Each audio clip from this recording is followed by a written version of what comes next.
മൊത്തത്തില് ഇത് നിങ്ങൾക്ക് കീ ചെയ്യാനായിട്ടല്ലേ തോന്നുന്നത്? എന്നാൽ അത് ശരിക്കും കീ ചെയ്യാനല്ല കേട്ടോ. ഇതൊരു അടിപൊളി 3 ലിപ്സ്റ്റിക്കാ.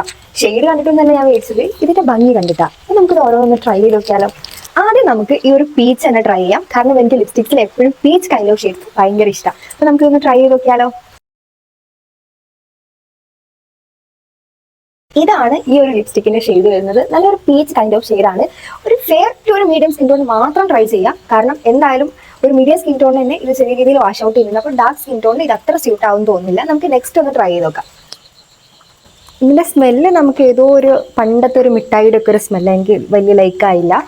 ഇതിന്റെ ടെക്സ്ചറും കുറച്ച് ഡ്രൈയിങ് ആണ്. ലിപ് ബാം മസ്റ്റ് ആയിട്ടിട്ട് അപ്ലൈ ചെയ്യാം കേട്ടോ.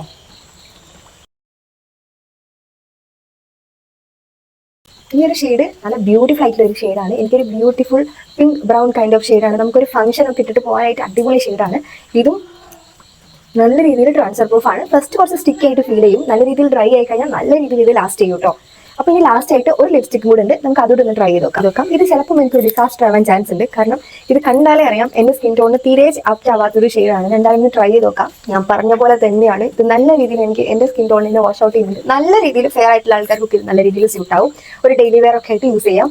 ഒരു മീഡിയം ഡീപ്പർ ഡസ്കിലോട്ട് പോകുന്ന ആൾക്കാർ ഡെഫിനറ്റ്ലി ഇത് ബിഗ് നോ ആണ്. കാരണം നല്ല രീതിയിൽ ഇത് വാഷ് ഔട്ട് ചെയ്യും. പിന്നെ നമുക്ക് നല്ലൊരു ബ്രൗൺ ആയിട്ടുള്ള ഒരു ലിപ് ലൈനർ ഒക്കെ വെച്ചിട്ട് സെറ്റ് ചെയ്യാന്നുണ്ടെങ്കിൽ ഇത് ഭയങ്കര ഓക്കെ ആട്ടോ. അതർവൈസ് ഇത് നിങ്ങൾ തീരെ മേടിക്കേണ്ട.